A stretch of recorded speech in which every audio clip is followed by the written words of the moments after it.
Consider again that pale blue dot we've been talking about.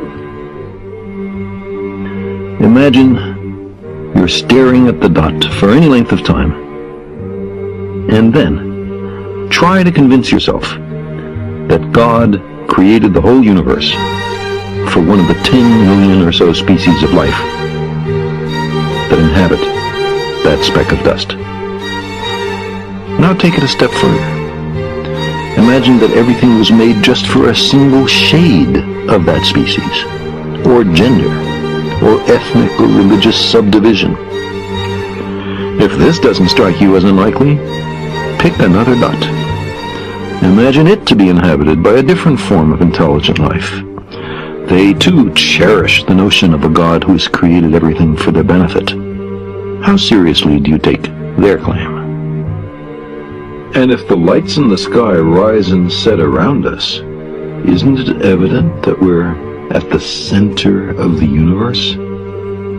Aristotle, Plato, St. Augustine, St. Thomas Aquinas, and almost all the great philosophers and scientists of all cultures over the 3,000 years ending in the 17th century bought into this delusion. The immense distances to the stars and the galaxies mean that we see everything in space in the past. Some as they were before the Earth came to be. Telescopes are time machines.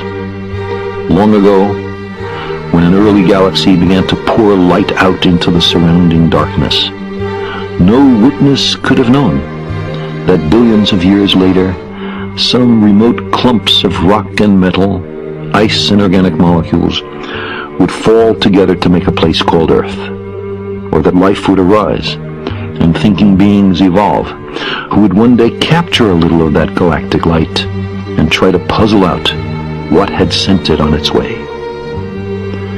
And after the Earth dies some 5 billion years from now, after it is burned to a crisp or even swallowed by the sun, there will be other worlds and stars and galaxies coming into being, and they will know nothing of a place once called Earth.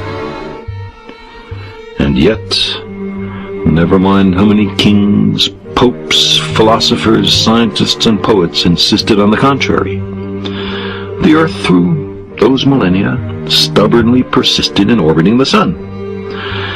You might imagine an uncharitable extraterrestrial observer looking down on our species over all that time, with us excitedly chattering, "The universe created for us, we're at the center, everything pays homage to us," and concluding that our pretensions are amusing, our aspirations pathetic, that this must be the planet of the idiots.